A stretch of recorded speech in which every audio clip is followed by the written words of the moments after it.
అదేమిటి పట్టపగల్లో చందమామ గురించి పాడుతున్నావు? అడుగు, వచ్చాడుగా.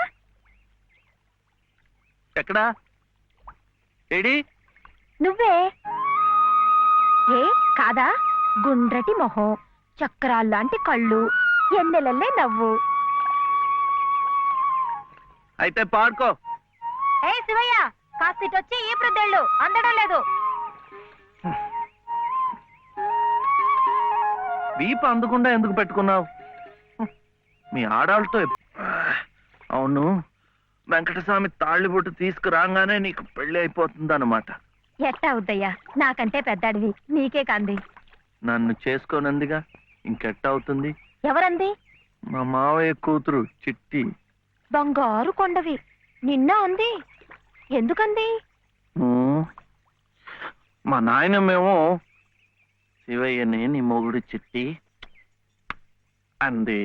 చిట్టేమో నేను నీ పెళ్ళానా బావా అని నన్ను అడిగింది. నాకేం తెలుసు, నానమ్మ అడుగు అన్నాను. అన్నిటికీ నానమ్మ అనేవాడికి పెళ్ళందుకు అని చెప్పి నా తల మీద మొట్టకాయ వేసి వెళ్ళి ఓసి పిచ్చి మొద్దా, మంచి పని చేసిందిలే. ఇదిగో ఓ మంచి లగ్గం చూసాయి, మన ఇద్దరం మనవాడేద్దాం. ఏంటి శివయ్య, వింటున్నావా? లేదు, బొందు కంటుకుంటున్నావు.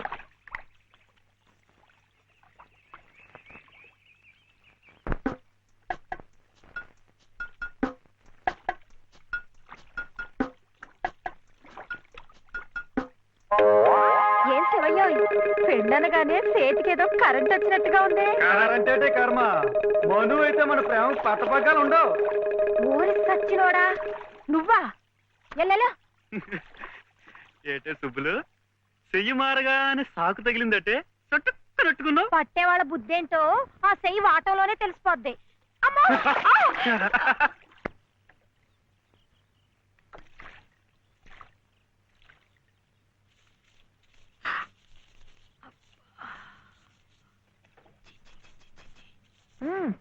పొద్దున్నే ఏ మొహం పడితే ఆ మొహం చూడకు. అత్తయ్య ఏదో ఉండనా? లోపలికి వెళ్ళు.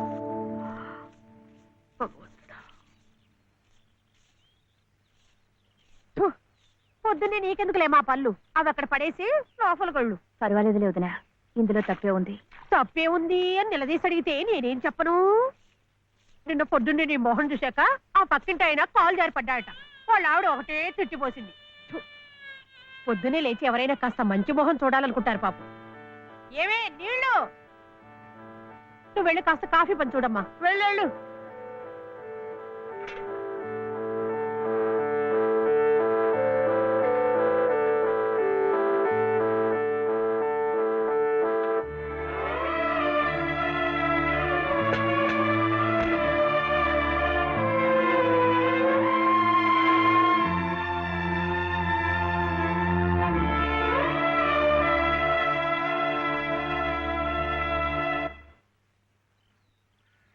లలితమ్మ గారు, లలితమ్మ గారు, లలితమ్మ గారు.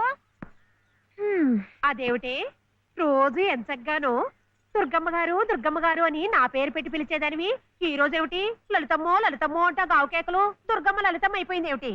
అదెట్టా అవుతుందమ్మా, దుర్గమ్మే, లలితమ్మే. నా జాకెట్, నా లాగు, నా చొక్కా ఎక్కడా? ఇదిగో బాబు, తమ చీరలు 2 రాసుకోండి. ఒరే చెంప అక్కడ పెట్టరా.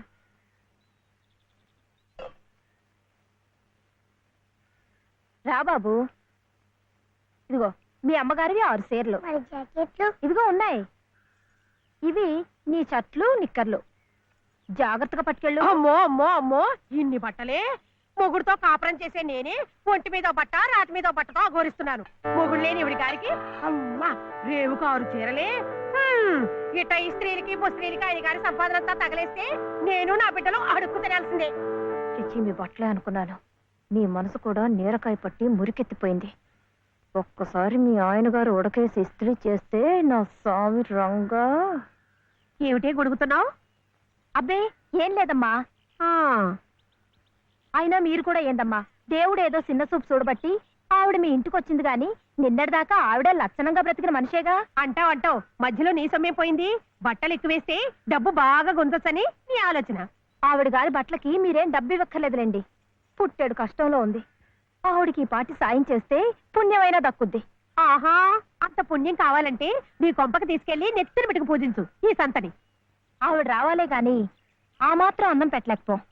మా కొంపలు ఇరుక్కు కావచ్చు కానీ మా మనసులు ఇరుక్కావు. మనసులు గుండెలు కోసి పెడితే సంతోషపడే ఘటాలు కావు. ముప్పుద్దులా మేపినా మనుషులు పీక్కు తినే రకాలివి. అమ్మా అమ్మ అన్నం పెట్టవా? వచ్చి భుంచొద్దు గాని పద, బడికి టైం అవుతుంది. ఏమ్మా, పిల్లాడికి అన్నం పెట్టకుండానే స్కూలుకు పంపుతున్నావు?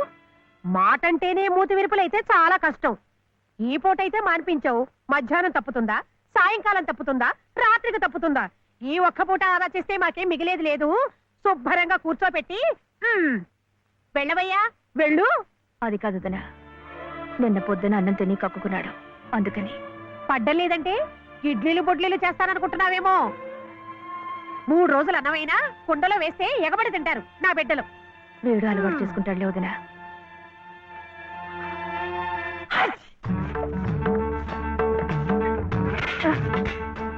ఇక్కడ గొడిగే. నీకు వర్షం వస్తుందేమోనని. సరే సర్లే, ఎక్కడైనా పెట్టు. రామ రామ. ఇక్కడ కాదు, అక్కడ.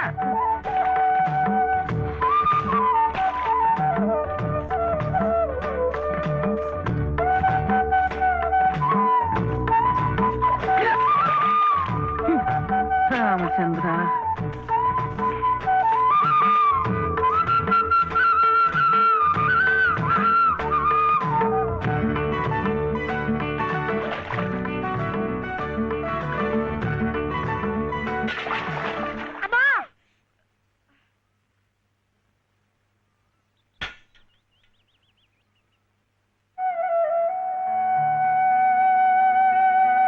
అయ్యయ్యో, ఏమిట్రా ఈ తలతిక్క పనులు? చూడలేదు. సర్లే, బిడ్డ పూర్తిగా తడిసిపోయాడు. ఏమనుకోకమ్మా. పర్వాలేదు. చాలే. అయితే రేపటి నుంచి నీళ్లు కూడా పోయాను. ఒరే, ఇదంతా నా కోసం అట్రా, నీ కోసం కాదు.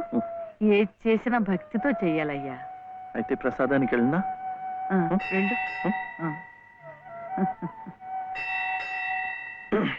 ఓం రాజాతిరాజాయ ప్రసహ్య సాహినే నమో వయం వై శ్రవణాయ కుర్మహే సమే కామాం కామకామాయ మహ్యం కామేశ్వరో వై శ్రవణో దదాతు.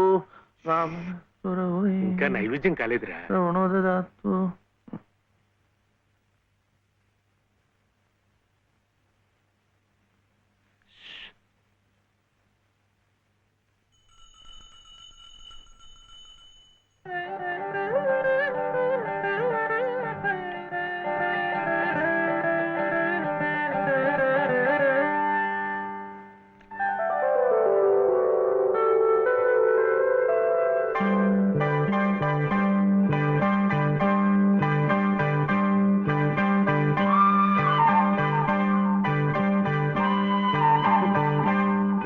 చూస్తున్నానండి, మీరు తినకుండా అంతా బాబుకే తినిపిస్తున్నారు.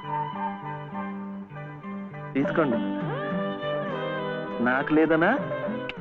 నేను మళ్ళా అడిగితే ఇస్తారు. ఈ గుడి మాకు బాగా తెలుసు. నేను మా నానమ్మ రోజు వచ్చి ఇదంతా కడిగి ముగ్గులేస్తాంగా. తీసుకోండి, తీసుకోండి. తీసుకోమ్మా. అసలు దేవుడు గర్భగుడిలో ఉంటే వీడు ఊరేగింపుకు వెళ్లే ఉత్సవ విగ్రహం లాంటి వాడు. పుణ్యమే. రాజమ్మా, ఆ అమ్మాయి ఎవరో తెలుసుగా? మన చలపతి చెల్లెలు లలిత. అలాగా, నేను గుర్తుపట్టలేదు.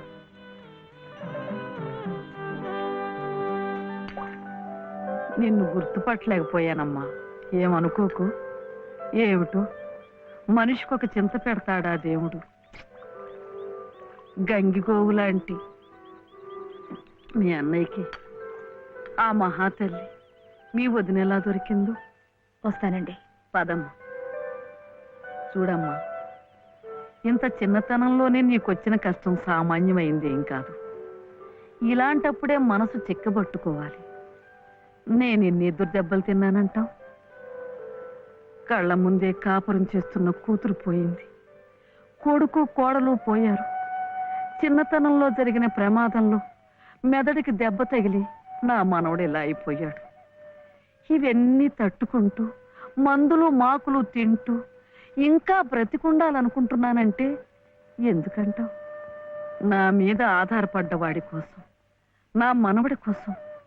భగవంతుడా, వాడి బుద్ధి పెంచకపోతే పోయే, ఏ కల్మషం ఎరగని ఆ పసితనాన్ని అలాగే ఉంచు.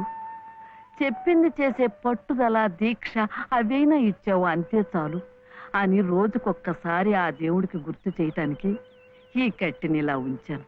అమ్మా స్కూల్కి వెళ్ళొద్దు.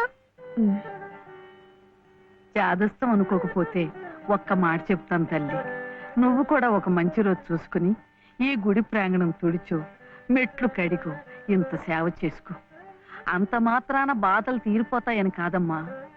ఆ భగవంతుడి అనుగ్రహం ఉంటే ఈ కష్టాల సముద్రంలో పడి కొట్టుకుపోకుండా కనీసం మోకాటి లోతునైనా సాగిపోగలమని